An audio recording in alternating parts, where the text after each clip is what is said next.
Join Boise State Public Radio for a concert with blues guitarist and vocalist Coco Montoya at the Treefort Music Hall in Boise, February 13th. This concert is in honor of longtime KBSU DJ Arthur Ballinger, who is retiring after 47 years. Doors at 6, concert at 7 on the 13th of February for a night with Coco Montoya at the Treefort Music Hall. Details at boisestatepublicradio.org. More Idaho Matters now from the studios of Boise State Public Radio News. I'm Gemma Gaudette. For more than 50 years, Coco Montoya has been playing the blues.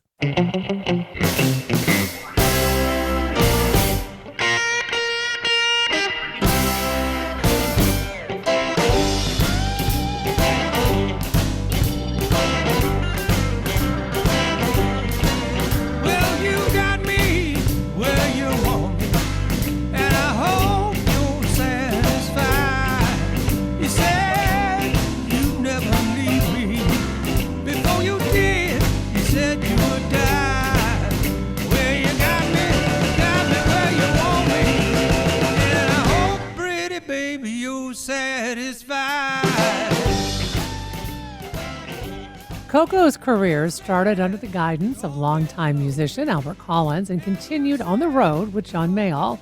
And today, he is known for his unique style and sound, and he's preparing to play at a farewell concert for DJ Arthur Ballinger, who is retiring after 47 years of playing music at Boise State Public Radio. And Coco is joining us now live. Hi, Coco. Hi, how you doing? I'm good. So, Coco, how long have you been playing music? Probably somewhere 35, 40 years.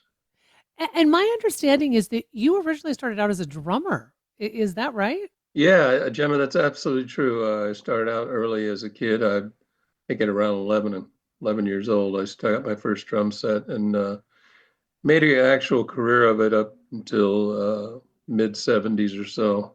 Then I pretty much got out of the music business for a little while. So, okay. So you got out for a little while, you come back, but what inspired you to then switch to the guitar from the drums?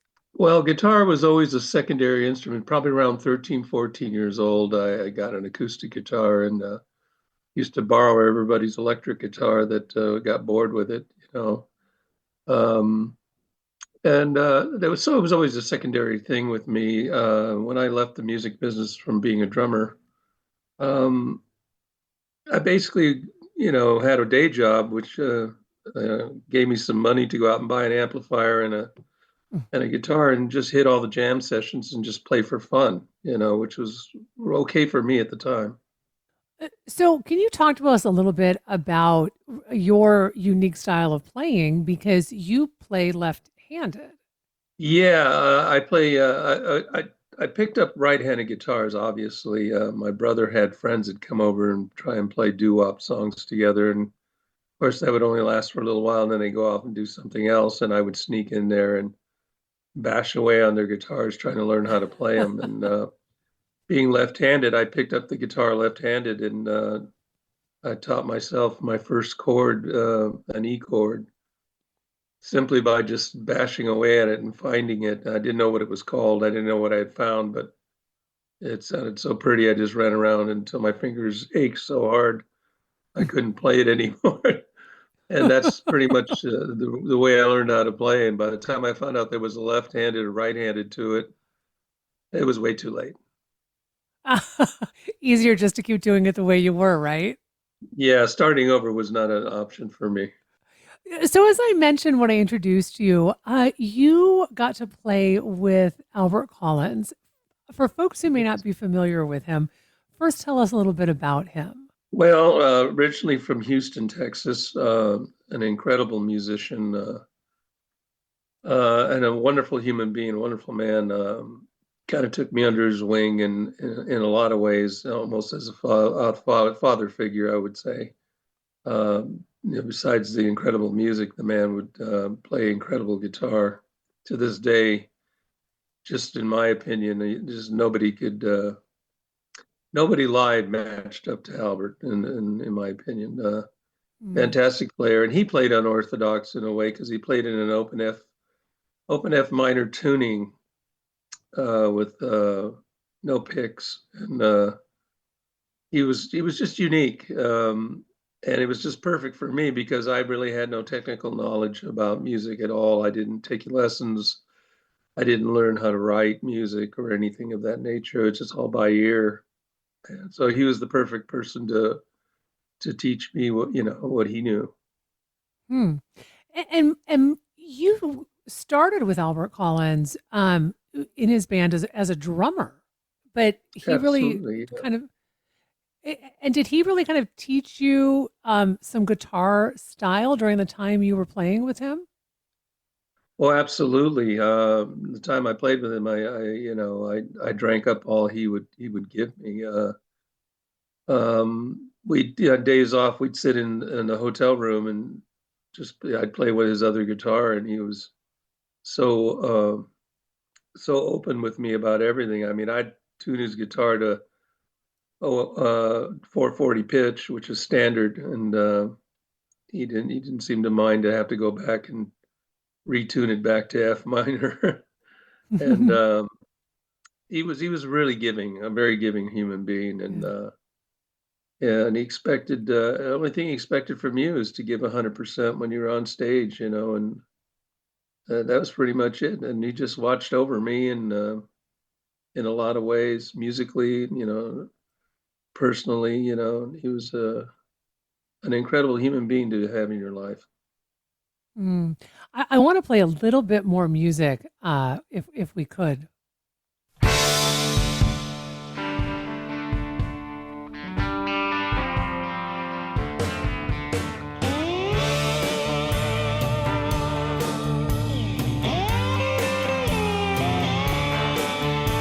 Well, Granddad was a gambler, taught me everything I know. The old man could bluff the devil himself, and he'd never let one card show. Taught me any hands of win. So, Coco, what is it about this genre of music that speaks to you that really makes you love this type of music and playing it? I think it's like Albert once put it. He said blues. He's been told that blues was a simple music, and he said, but sometimes the simplest music is the hardest to play. And that made so Mm. much sense to me, even at a young age, and because the music is from the heart. It's not really from the brain. It's from the heart of the emotion, uh, whether it's celebrating something or whether it's painful. That's one thing. There's a misnomer about blues is that it's always depressing and that it's always about sadness. That's not true at all. It covers just about anything. Express anything you want to express. Blues can do that. But it affects the heart as opposed to being real cerebral. Mm. I have about a minute left with you. And as I mentioned in the very beginning, you will be joining us for a concert, which is honoring DJ Arthur Ballinger. What are you planning on playing? Well, I must say I've never met Arthur, which is going to be a treat. And Mm. that he seemed to request me, which I'm very grateful for and honored. And I'll just play as many songs as I can that'll cover the evening. However long they want me to play, I'll play. Well, we are so looking forward to it. And thank you for taking time to talk with us today. Really appreciate it. We've been speaking with longtime blues guitarist and singer Coco Montoya about his career and upcoming concert with Boise State Public Radio in honor of DJ Arthur Ballinger, which is happening on Thursday, February 13th in Boise. We will, of course, put a link with more information about the concert on our website, boisestatepublicradio.org. This is the Idaho Matters podcast. I'm Gemma Gaudette. Whether Boise State Public Radio brings a smile to your day, some inspiration, or a greater connection to Idaho and the world, we're proud to be here with you. Federal funding, about $1.60 per person annually, helps keep these trusted services strong and accessible to everyone in our community. Learn how you can safeguard local public media stations like ours by visiting protectmypublicmedia.org.